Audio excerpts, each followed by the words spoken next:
Halo semuanya, kembali lagi dengan gue Dava. Dan akhirnya kita kembali lagi.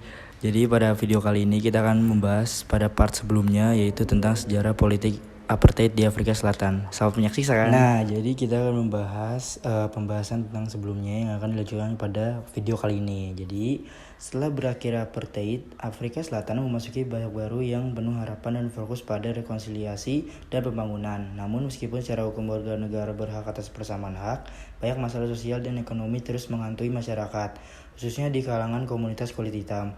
Kesenjangan ekonomi yang mencolok masih menjadi tantangan terbesar. Sejumlah besar orang kulit hitam terjebak dalam kemiskinan dan menghadapi terbatasnya peluang untuk mendapatkan pekerjaan yang stabil. Tingkat pengangguran dalam demografi ini sangat tinggi, dan situasi ini diperburuk oleh diskriminasi yang terus berlanjut di berbagai sektor termasuk pasar kerja. Masalah kekerasan telah menjadi sorotannya.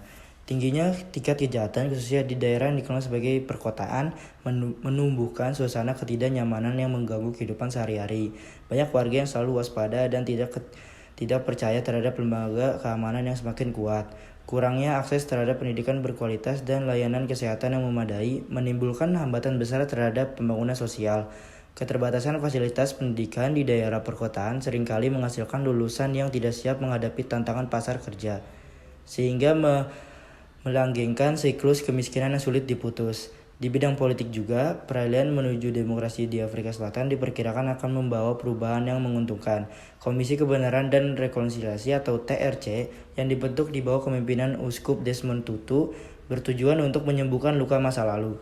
Melalui proses pengakuan dan pengampunan, KKR berupaya mendorong dialog antar berbagai ras di Afrika Selatan.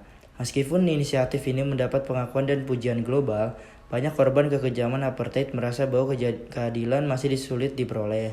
Banyak individu dan komunitas yang terus bergulat dengan dampak trauma dan kehilangan, terutama mereka yang menderita kematian orang yang mereka cintai atau mengalami penyiksaan. Secara global juga, warisan apartheid masih membekas dalam citra Afrika Selatan. Negara ini mengalami isolasi global yang parah, menghadapi sanksi ekonomi dan larangan partisipasi olahraga internasional. Sebelum berakhir apartheid, Afrika Selatan merupakan simbol penindasan rasial. Namun di bawah pembimbingan Nelson Mandela, Afrika Selatan berupaya memperbaiki reputasinya. Ia berupaya menjadi pejuang hak asasi manusia dan demokrasi di panggung dunia. Selain itu, keanggotaan Afrika Selatan dalam organisasi internasional seperti Uni Afrika dan Gerakan Non-Blok merupakan bukti komitmen mereka. Ini secara aktif terlibat dengan isu-isu global. Oleh karena itu, upaya untuk mengubah persepsi terus berlanjut. Selain itu, perjalanan menuju penembusan itu rumit dan penuh tantangan. Meskipun masa lalu masih terlihat jelas, kemajuan yang telah dicapai tidak dapat diabaikan.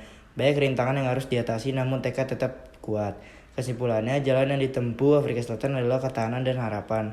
Meskipun bayang-bayang apartheid masih ada, negara ini merupakan untuk menerangi masa depan. Ia bekerja tanpa kenal lelah untuk merumuskan kesetaraan dan keadilan bagi semua warga negaranya.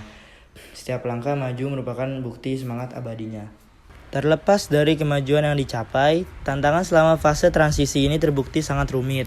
Stabilitas politik menjadi perhatian utama, terutama di tengah masyarakat yang masih terpecah belah berdasarkan ras dan ekonomi. Kongres Nasional Afrika atau ANC yang memainkan peran penting dalam perjuangan melawan apartheid saat ini menghadapi banyak kritik. Banyak yang menyatakan bahwa mereka gagal mengatasi permasalahan ekonomi mendesak yang melanda mayoritas komunitas kulit hitam. Terlebih lagi, korupsi di pemerintahan serta inefisiensi dalam pengelolaan sumber daya hanya memperburuk keadaan Afrika Selatan. Kepercayaan masyarakat terhadap pemerintah semakin berkurang sehingga menimbulkan ketidakpuasan yang meluas di kalangan masyarakat. Akibatnya, banyak orang yang mengungkapkan rasa frustasinya secara terbuka. Mereka menuntut tindakan dan akuntabilitas. Selain itu, perbedaan seputar keadilan sosial dan kesetaraan semakin memanas. Masyarakat mendambakan perubahan yang nyata, namun kendala masih tetap ada. Jalan ke depan seakan tak menentu, syarat dengan rintangan dan rintangan. Meskipun demikian, harapan tetap ada. Beberapa komunitas bersatu. Mereka mencari solusi dan berjuang untuk masa depan yang lebih baik. Kesimpulannya, meskipun ANC mempunyai arti penting dalam sejarah, kenyataan yang ada saat ini masih jauh dari harapan.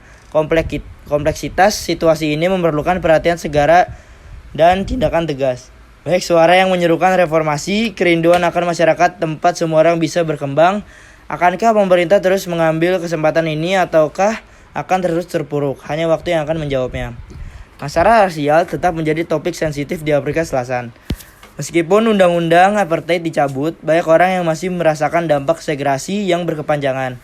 Diskriminasi dalam berbagai bentuknya, baik langsung maupun tidak langsung, masih terus terjadi dalam kehidupan sehari-hari. Mengatasi kesenjangan sosial dan ekonomi itu sangat penting. Hal ini sepenuhnya bergantung pada kemampuan pemerintah dan masyarakat untuk bersatu. Menghadapi tantangan-tantangan ini bersama-sama tidak hanya penting, itu harus penting.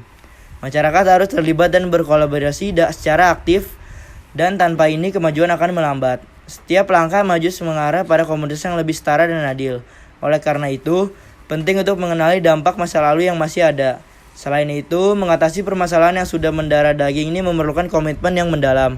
Masyarakat perlu mendorong perubahan, mereka harus mengadvokasi keadilan dan inklusivitas ketika individu bersatu. Mereka dapat menciptakan riak perubahan positif. Persatuan ini dapat menumbuhkan masyarakat yang lebih kuat yang menghargai setiap individu. Lebih jauh lagi, kemajuan nyata menuntut upaya kolektif, dialog dan pemahaman di antara semua kelompok akan membuka jalan menuju penyembuhan. Jadi seperti itu pemaparan materi yang sudah saya jelaskan tadi. Terima kasih sebelumnya. Sampai ketemu di video selanjutnya yang akan membahas tentang sejarah politik apartheid. Dadah.